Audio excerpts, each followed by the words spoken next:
सन्माननीय व्यासपीठावर उपस्थित गणेशोत्सवाच्या तिसऱ्या पुष्पाच्या निमित्ताने उपस्थित असलेल्या आजच्या कार्यक्रमाच्या प्रमुख पाहुण्या, ज्यांची राष्ट्रीय नव्हे तर आंतरराष्ट्रीय पातळीवर ज्यांची ख्याती अशा नगरमधील सुप्रसिद्ध नेत्रतज्ञ डॉक्टर सुधाताई कांकरिया, विद्यालयातील ज्येष्ठ शिक्षिका आदरणीय जेवढे मॅडम,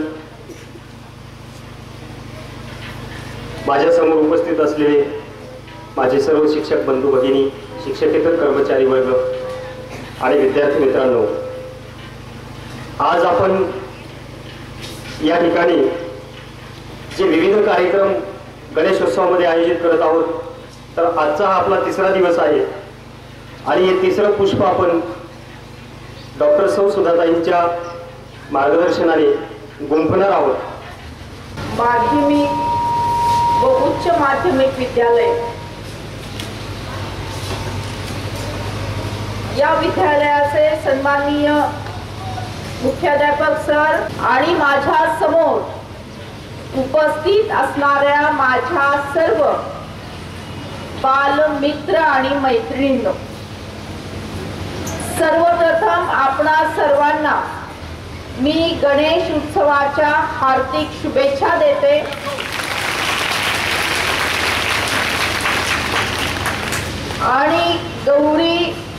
महालक्ष्मीच्याही हार्दिक शुभेच्छा देते। श्री गणरायांचं आगमन झालेलं आहे। पाठोपाठ गौरी महालक्ष्म्या आलेल्या आहेत। एक मंगलमय वातावरणाची निर्मिती झालेली आहे। पवित्र असं वातावरण निर्माण झालेलं आहे आणि या निमित्ताने आपल्या महाविद्यालयाने अत्यंत स्तुत्य अशा उपक्रमाची निर्मिती केलेली आहे। उत्सवाच्या निमित्ताने सुरू झालेल्या या समाज प्रबोधनपर कार्यामध्ये तिसरं पुष्प मी आज इथे गुंफत आहे। या गणेश उत्सवाची एक खूप ऐतिहासिक अशी दंतकथा सांगितली जाते। परवाच मी ती पेपरमध्ये वाचली। ती अशी होती की भूतलावर अनेक वाईट लोक, अनेक राक्षस स्त्रियांना त्रास देत होते। या सगळ्या त्रासाला कंटाळून काही महिला पार्वती मातेकडे गेल्या आणि पार्वती मातेंची प्रार्थना केली, विनंती केली की माते आमचं संरक्षण कर। माता असं म्हणाल्या की मी तुमचं संरक्षण करण्यापेक्षा तुम्ही स्वतः तुमचं संरक्षण करायला शिकलं पाहिजे। म्हणून त्यांनी गणरायांना, त्यांचे स्वतःचे चिरंजीव गणरायांना सांगितलं की गणराया, तू या सगळ्या स्त्रियांना सैनिकी शिक्षण दे आणि त्यांच्या सोबत जा, त्यांना मदत कर। मग श्री गणराया भूतलावर आले। सगळ्या स्त्रियांना त्यांनी सैनिकी शिक्षण देण्याचं ठरवलं आणि ते शिक्षण सुरू झालं। 2-3 दिवस लोटले पण पार्वती मातेला काही राहावे ना। त्यांनी असं ठरवलं की नाही, आपणही पृथ्वीवर गेलं पाहिजे आणि त्यांची मदत केली पाहिजे। म्हणून त्याच्या पाठोपाठ गौरी आल्या आणि महालक्ष्मी आल्या आणि म्हणून या पद्धतीने अशा प्रकारची दंतकथा सांगितली जाते। याची सुरुवातच स्त्री संरक्षणाने केलेली आहे। दुसरी गोष्ट मला आपल्याला मुद्दाम इथे सांगायची आहे की माननीय लोकमान्य टिळकांनी गणेश उत्सव हा सार्वजनिक गणेश उत्सव केला। त्यावेळेस त्यांच्या मनामध्ये उद्देश होता, तो उद्देश म्हणजे भारताला स्वातंत्र्य मिळालं पाहिजे, स्वराज्य मिळालं पाहिजे आणि त्या निमित्ताने सार्वजनिक गणेश उत्सव सुरू झाला। विचारांची देवाणघेवाण झाली, सगळे लोक एकत्र आले आणि स्वराज्याचं बीजारोपण समाजाच्या मनामध्ये झालं आणि आपल्याला स्वराज्य मिळालं, आपण स्वतंत्र झालो। परंतु या स्वराज्याचं सुराज्य करण्याची जबाबदारी मात्र आज आपणा सर्वांवर आहे। आपला भारत देश हा देवभूमी म्हणून मानला जातो। निसर्गाचं वरदान आपल्या भारत देशाला आहे। भारतीय संस्कृती आपल्याला अनमोल अशा जीवन मूल्याची शिकवण देते। सत्य, अहिंसा, अपरिग्रह, दया, क्षमा, शांती, समता, ममता, बंधुता या सर्व गुणांची शिकवण भारतीय संस्कृती आपल्याला देत असते आणि आपला भारत देश हा देवभूमी म्हणून मानला जातो। असं असताना सुद्धा अनेक प्रकारचे सामाजिक प्रश्न आपल्या समोर आज आहेत। त्या प्रश्नाचा मागोवा घेत असताना मुद्दाम तुमच्याकडे मी 3 छोट्या छोट्या गोष्टी आपल्याला सांगणार आहे।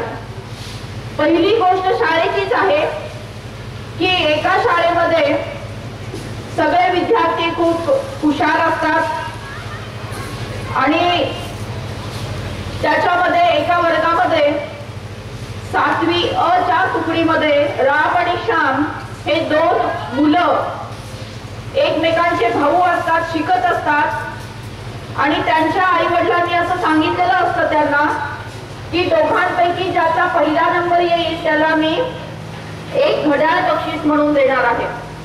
दोघेही हुशार असतात, दोघेही खूप अभ्यास करतात। निकालाचा दिवस उजाडतो, सगळेजण येतात, प्रगती पुस्तक घेऊ लागतात आणि वर्गामध्ये गुरुजी डिक्लेअर करतात की राम आणि श्याम दोघांचाही पहिला नंबर आलेला आहे आणि दोघांना सारखी मार्क मिळालेली आहे. दोघांना खूप आनंद होतो की चला आपल्या आई वडिलांकडून आपल्याला घड्याळ मिळणार आहे. आणि ते प्रगती पुस्तक हातात घेऊन घरी जाण्याच्या वाटेवर त्यांना एक आपला मित्र रिक्षाचा धक्का देऊन खाली पडल्यामुळे ऍक्सिडेंट झालेला दिसतो. तर श्याम असा विचार करतो की नाही, घड्याळ तर एकच आहे पण माणसं मात्र दोन आहेत, दोघांना सारखी मार्क मिळालेली आहेत, तर आपण आधी घरी जाऊयात आणि आपण ते घड्याळ घेऊयात. राम असा विचार करतो की नाही, आपल्याला घड्याळाचं महत्व नाहीये, आपल्या या मित्राला ज्याचा ऍक्सिडेंट झालेला आहे त्याला वेळेवर हॉस्पिटलमध्ये पोहोचवलं पाहिजे, त्याला आपण मदत केली पाहिजे.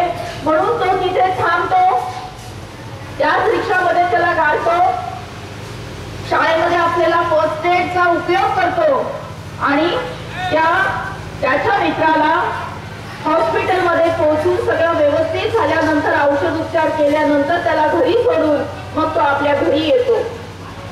दोघांनाही पहिला नंबर आलेला आहे, दोघांनाही चांगले सारखे मार्क मिळालेले आहेत. परंतु राम आणि श्याम पैकी कुणी जास्त चांगली भूमिका निभावलेली आहे, रामनी का श्यामने? कुणी? रामनी. म्हणजे केवळ पुस्तकी ज्ञान असून चालत नाही, तर आपल्या मनामध्ये विवेक असला पाहिजे, आपल्या मनामध्ये मित्रत्वाची भावना असली पाहिजे, आपल्या मनामध्ये मदत करण्याचा भाव असला पाहिजे. हे याच्यातून दिसतंय. संत कबीराने असं म्हटलं होतं की पोथी पडपड जगमवा पंडित भयानक होय. पोथी पडपड जगमवा पंडित भयानक होय, ढाई अक्षर प्रेम का, ढाई अक्षर प्रेम का, पडे सो पंडित होय, पडे सो पंडित होय. म्हणजे केवळ पुस्तकी ज्ञान मिळवून, खूप डिग्री मिळवून आपण मोठे होत नाही, तर आपल्याला पंडित खऱ्या अर्थाने व्हायचं असेल तर आपल्या मनामध्ये विवेक, करुणा, दया, भाव असणं आवश्यक आहे. हे या गोष्टीचं सार आहे. विचार करा की जेव्हा माणूस या पृथ्वी तलावर येतो, जेव्हा माणसाचा जन्म होतो, जेव्हा ते छोटस बाळ असतं, तेव्हा ते एक परमेश्वराचं, देवाचं रूप असतं. आनंद, प्रेम आणि सेवाभाव हा कुठल्याही माणसाचा स्थायी भाव आहे. परंतु जसं मूल वाढत जातं, मग ते कुटुंबामध्ये लहानाचं मोठं होतं, शाळेमध्ये जाऊन शिक्षण घेतं, समाजामध्ये वावरत असताना त्याच्यावर विविध प्रकारचे संस्कार होतात आणि त्याचं एक व्यक्तिमत्व बनत जातं. हे व्यक्तिमत्व बनत असताना कुटुंबाची भूमिका महत्वाची आहे, शाळेची भूमिका महत्वाची आहे आणि समाजाची ही भूमिका महत्वाची आहे. परवाची एक गोष्ट आहे. नगरहून पुण्याला जात असताना मध्ये चहा पिण्यासाठी काही गाड्या तिथे थांबल्या. गाड्या थांबल्यानंतर एक काका, त्या काकांकडे एक मुलगा धावत आला आणि तो म्हणाला की काका काका, मला तुमचा पेन थोडा वेळ देता का? त्या काकांना समजेना की हा मुलगा अचानक कुठून आला, काय झालं. मग त्या काकांनी विचारलं की अरे तुला पेन हवा आहे का? एवढ्या सगळ्या माणसांमधून तू मलाच का निवडलंस? तेव्हा तो मुलगा म्हणाला की काका, मी सगळ्यांकडे पाहिलं पण कोणाच्याही खिशात पेन नव्हता, पण आपल्या खिशात वर पेन लावलेला मला दिसला आणि काका मला फक्त एक 10 मिनिटं पेन हवा आहे, त्यानंतर मी तुमचा पेन परत करून टाकेल. तर काका असे म्हणाले की का तुझ्या कशासाठी पेन हवा आहे?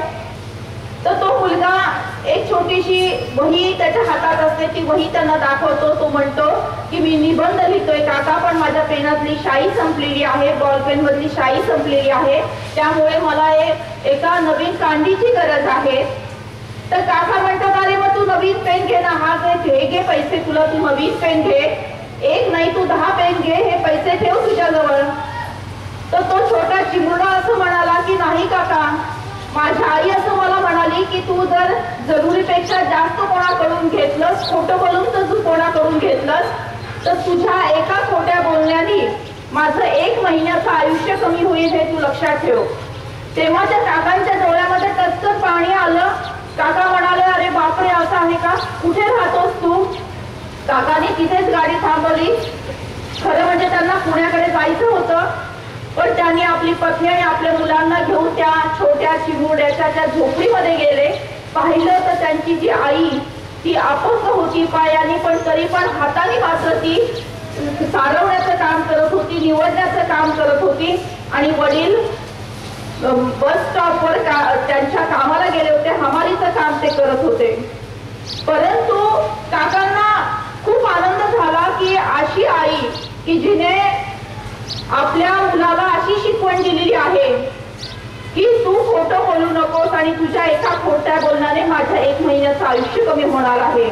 तर अशा प्रकारचे संस्कार कुटुंबातून जर झाले तर खूप मोठा सुराज्य निर्मितीच्या दृष्टीने मोठं असं पाऊल पडणार आहे.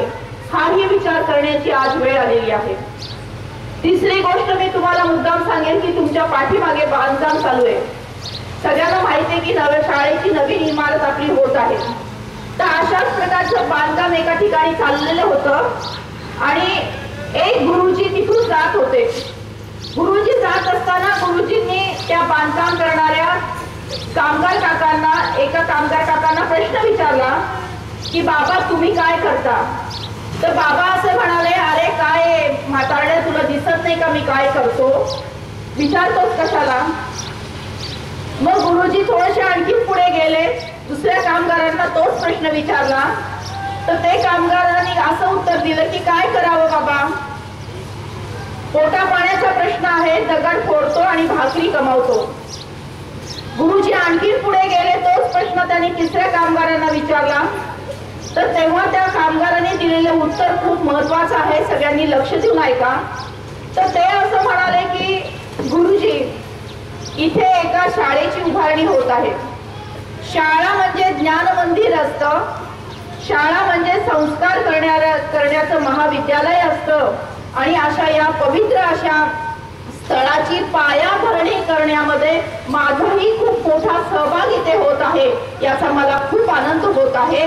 त्यामुळे एका मंदिराच्या पायाभरणीचं पुण्याचं काम मी करत आहे. म्हणजे 3 जण एकच काम करत आहेत, पण तिघांचा काम करण्याच्या कडे पाहण्याचा दृष्टिकोन मात्र वेगवेगळा आहे. म्हणून आपण जे काम करतो, जे आपल्याला नेमून दिलेलं काम आहे, त्या कामाकडे आपण सकारात्मक दृष्टीने पाहायला शिकलं पाहिजे. अशा या गोष्टीतून आपल्याला समजतंय. तर अशा या गणेश उत्सवाच्या निमित्ताने समाजाचे प्रश्न आणि त्या प्रश्नांवर विचार मंथन करण्यासाठी आजचा गणेश उत्सव आलेला आहे. मराठी में प्रतिज्ञा सुरू कर.